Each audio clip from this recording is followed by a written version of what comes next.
de preferencia nunca la tires sola. Sí. Ya, ¿verdad? Pero ya cuando no traes el ritmo, se empieza. ¿Cuánto es la distancia? Estás en una distancia ya, y que ya, o sea, que ya lo traes cansado.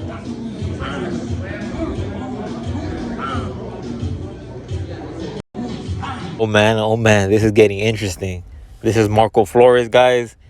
And yesterday night, or a couple days ago, Supreme Boxing put this video up from La Amenaza. Shout out to him. He's Capatillo's son from the Capatillo Boxing Gym. And Oscar De La Hoya commented, please, this guy does everything wrong. Head up when he throws, hooks on his heels, flat-footed. What else? And he avoids twin Charlo. He meant to put Jermall Charlo, future of boxing. And then I'm pretty sure someone told Canelo, and he's like, he tagged Oscar De La Hoya. Oh, really? You want me to talk, fucking traitor? And then he said, do me a favor and go fuck yourself. I'm pretty sure someone told Canelo, hey, Oscar, commented on shout out Supreme Boxing's video and post. And he replied. So it's interesting. It's coming from Oscar De La Hoya. I don't know if this is actually bad blood between Canelo and Oscar, or they have some sort of agreement behind the scenes, because that's a possibility. It's 50-50.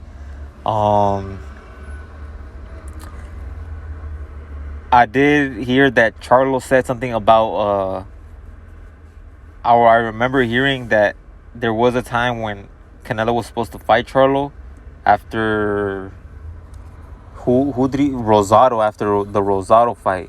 It was 2012. Charlo wasn't really known like that. Charlo's been grinding for years as well. It isn't until recently that his name is starting to get bigger. It's really interesting. I don't know why would they beef.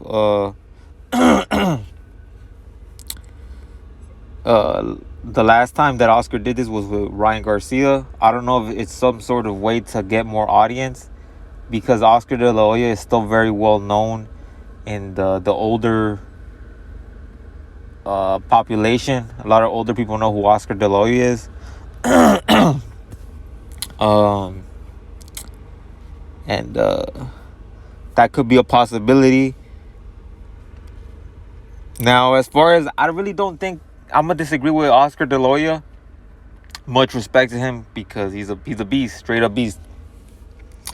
I don't think that Canelo is ducking Charlo. He's not ducking Andrade either.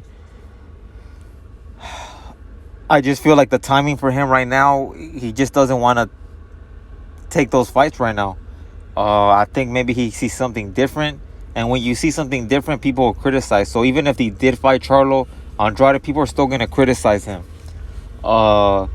This man, Canelo's moving up literally from, it's crazy, he started his career at 140, 147, and he's moving up all the way. He started his career at 140. Excuse me, my throat is thirsty, I gotta drink water. And he's moving up all the way to 175 to fight Kovalev. Canelo's the same size as Floyd Mayweather. Imagine if Floyd Mayweather fought Kovalev and knocked him out. What would we say? As fans, we just don't like to give credit. That is an amazing win for Canelo. And he's fighting, a lot of people are saying, these European guys. Saunders is solid as hell. Even you say Yildirim was a C plus fighter. Then at the much respect to Yildirim, first of all, he when I say his level wasn't as up to par to Canelo.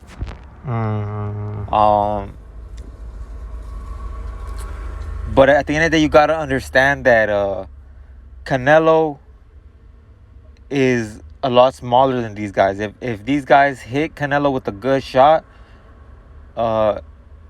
it could be over. So Canelo is showing greatness right there. He's fighting guys that Yildirim is not skilled like Canelo, but he's still a lot bigger. If he lands a punch on Canelo, it could hurt Canelo. These guys are much bigger, natural 175 pounders, 168 pounders. Fielding, same thing with Fielding. Fielding was like 6'4". So these guys are probably walking around heavyweight when they don't have a fight coming up. And yeah, I feel like Jermall Charlo, he poses a threat to Canelo. I